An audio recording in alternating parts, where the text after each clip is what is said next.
Hi there, and today we'll delve into the storyline of the game called Alan Wake. I have been wanting to play it for a while, especially since Alan Wake 2 has been released, so let's refresh our memory about the first part. This is GiockBul and we're starting. It all begins in the town of Bright Falls, where the events involving a writer named Alan Wake unfold. Alan is in a deep depression and decides to visit this small, quiet town to recover and find the creative boost he needs to create his masterpiece.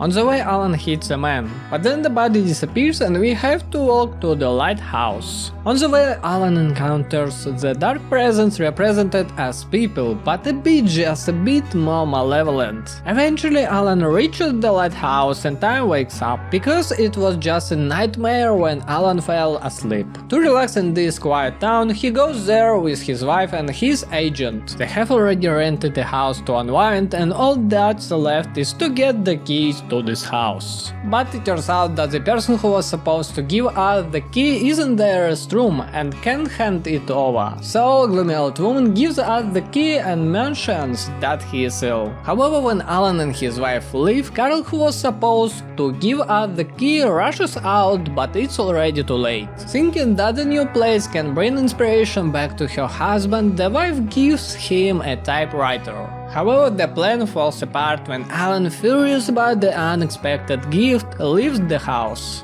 And then returning, he finds that the lights in the house have gone out. Alan hears his wife scream, trying to save his wife, who has been dragged into their dark waters. And he loses consciousness. Alan wakes up in his car, hanging on the edge of a cliff, but a week later, he doesn't remember the time before this. Reaching the nearest gas station, Wake discovers a strange manuscript written by him, but he doesn't remember creating it. Strange creatures ready to kill him appear on his way, and the gas station owner Carl Stuckey pursues him. After Alan kills Stuckey, he calls the police, and Sheriff Sarah Baker comes to help. When Alan tells Sarah that they stayed in a cabin on the island on Cauldron Lake, Sarah tells him that there has been no such island for 30 years. When they return to Wake's house, the island where the house stood has disappeared, swallowed by water. Coming to his senses, Alan finds himself at the doctor's, who says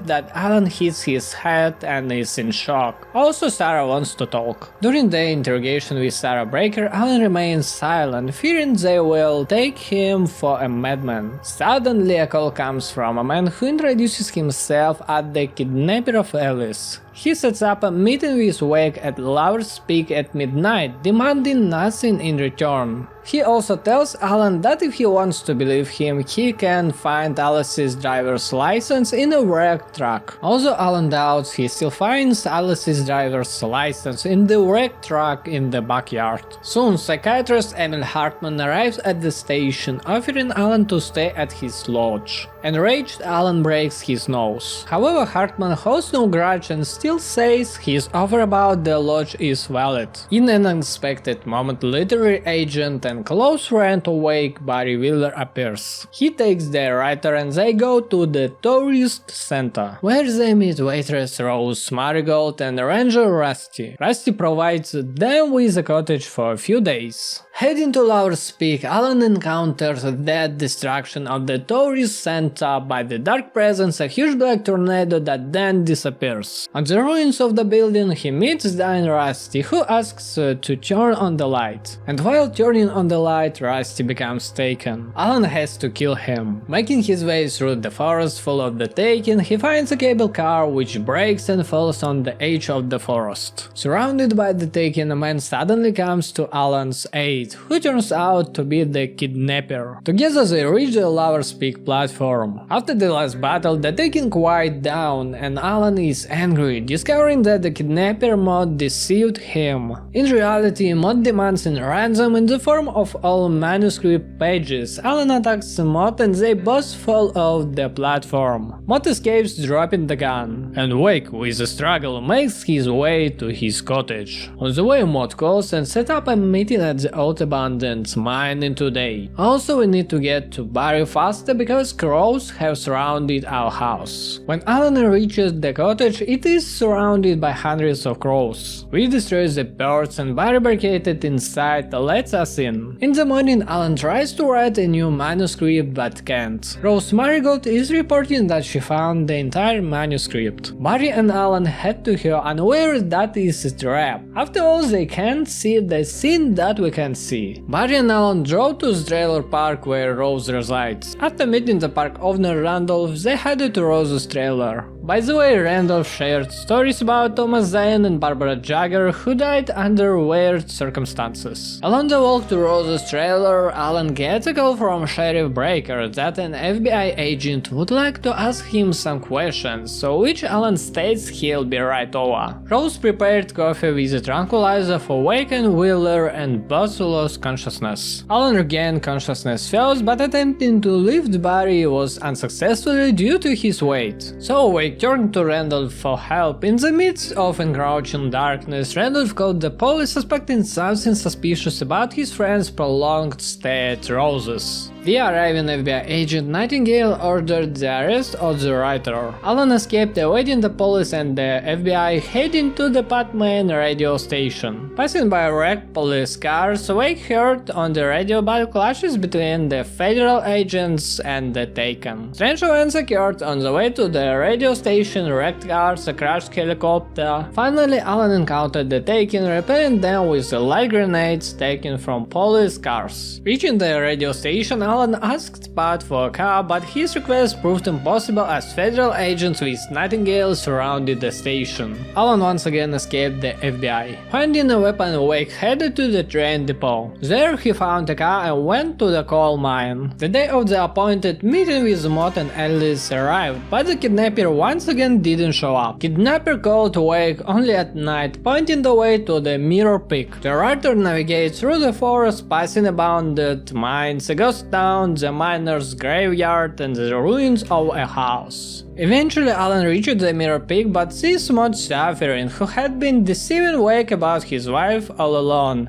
Alan was about to interrogate him when the dark presence engulfing Mott suddenly appeared. Alan managed to light a flare, and together they fell into the water. The only thing he remembered was some hand dragging him into a boat. After a while, Alan regains consciousness in a psychiatric asylum run by Dr. Hartman. Hartman suggests walking together with Alan and informs him that his wife is dead, and the belief that she is alive is all his imagination. Emil asks Alan to write a manuscript. Hartman introduces the writer to Thor and Odin Anderson. From their conversation with Alan, it becomes clear that they are aware of what is happening. Wake repeats the story of Thomas Zane, and there is a message on the brothers' farm, specifically a song they wrote about the Lady of the Light. Alan returns to his room and attempts to write something. A storm begins and the Andersons revolt in the clinic. They attack a nurse, threaten Jack, Hartman's assistant, who locks himself in a room. The writer takes the key from the nurse, infiltrates Hartman's office and finds Barry there. On Emil's desk, Alan discovers manuscript pages, including those he already had and others. At this time, Hartman returns, trying to persuade the writer to create something incredible. But suddenly, the dark presence attacks the clinic. Alan locks Hartman in the office, where he is consumed by the dark presence. Alan escapes the collapsing building, meets Barry, but the door is closed, and Alan needs to find a way around the maze. He manages to do it, and they drive to the farm. However, the car goes off the road due to a landslide. Alan jumps out of the car and Barry's car falls down, but he survives. Barry's trail leads to the farm and Alan's to the forest. Their paths diverge, but their goal is the same, to reach the farm. Alan finds a house, takes the car from there, and drives to the farm. There he meets Barry on the stage, pursued by a couple of Taken. Barry and Alan defend the stage, where Barry, acting as a DJ, activates fireworks and blows up the fence leading to the farm. Reaching the house, Barry and Alan listen to a message, after which they are sent to Cynthia Weaver. Then they decide to have moonshine. Under the influence of moonshine, Alan recalls events between Alice's abduction and waking up in a wrecked car. It turns out he did write the manuscript. The dark presence in the form of Barbara Jagger offered to save Alice, but for that, Alan had to write the manuscript dictated by the dark presence. His mind became clouded, but reason remained, and Alan calls out to Thomas Zane. Zane helps Wake escape from the house. Suddenly, Alan wakes up on the farm next to Agent Nightingale. Nightingale brought Alan and Barry, the detainees, to the police station and locked them in a cell. They spent the whole day there. Later, Sarah Breaker and Nightingale came to them. The federal agent began to boast, not in a sober state. Suddenly, Alan felt unwell. The sheriff helped him up and Nightingale grabbed a gun. In a moment, he pulled a manuscript page from his pocket. Everything that happened in the last 5 minutes was described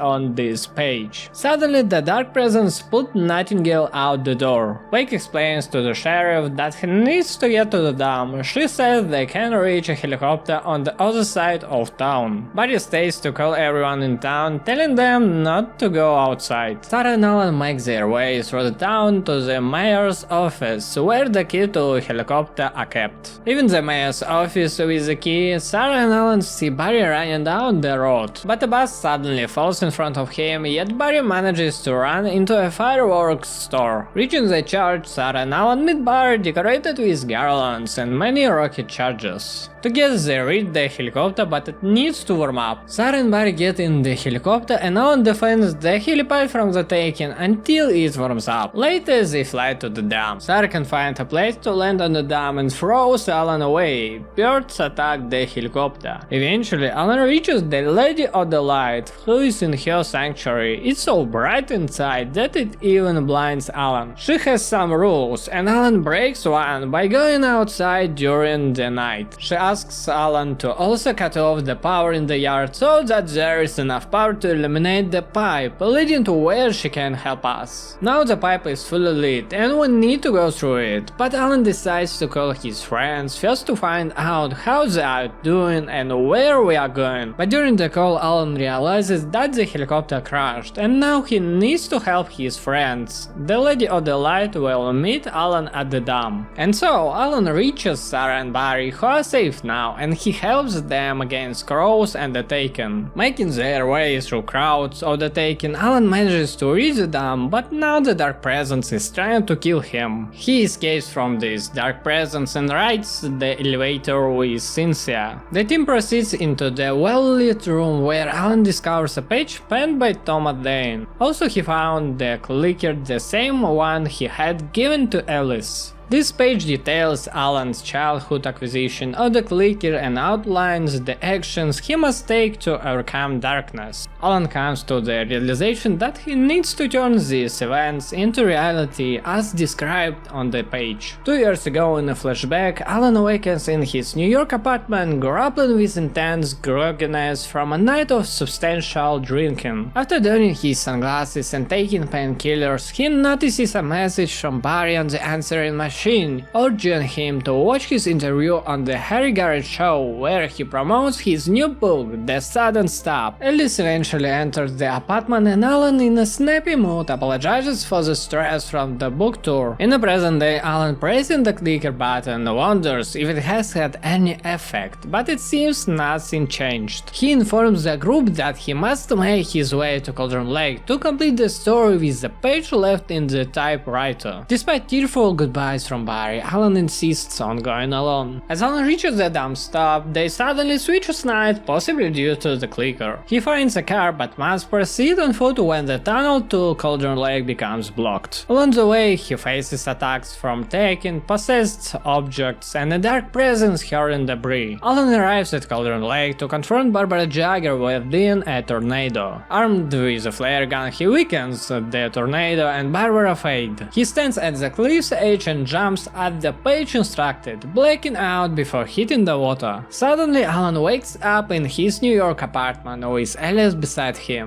Everything feels wrong to him as Alice claims Alan has a fear of the dark, which is a fear she has. Strange occurrences unfold as he walks through the apartment, encountering teleporting Alice and their typewritten word clicker. Zane instructs Alan to reach the cabin to defeat Barbara. A copy of Alan called Mr. Scratch appears next to him, and Zane explains that Scratch will return to the real world while the real Alan stays behind. In the dark place, Alan discovers typewritten words shaping the environment. Burning them reveals the cabin, where he confronts Barbara with a hole in her chest. She'll find a new body to possess. Alan uses the clicker, filling her with light, and she burns away. Upstairs in the typewriter room, Alan finishes the story, and the ending is left open to interpretation. A flashback shows Alan jumping into the lake to save Alice, followed by a time-lapse going backward over Bright Falls. Alice swims out of Cauldron Lake calling for Alan, who is nowhere in sight. Bright Falls fries during their fest, with Rose holding the lantern, and Agent Nightingale appears behind Rose. And it all ends with Alan writing that it is not a lake but an ocean. And he also hears Alice's voice saying, "Wake up." Once again we return to Alan, but this time in the same town, but now in the dark place. It is a surreal version of Bright Falls, and he realizes that this has happened before and he is still under the lake. Zane comes to this help, guiding the writer using a mobile phone to navigate through the dark place and reach the point where the written word becomes reality. In his journey through this unusual world, Alan encounters television screens predicting future events and warning him. He also confronts an alternative version of Barry stemming from his subconscious, which also helps Alan overcome challenges.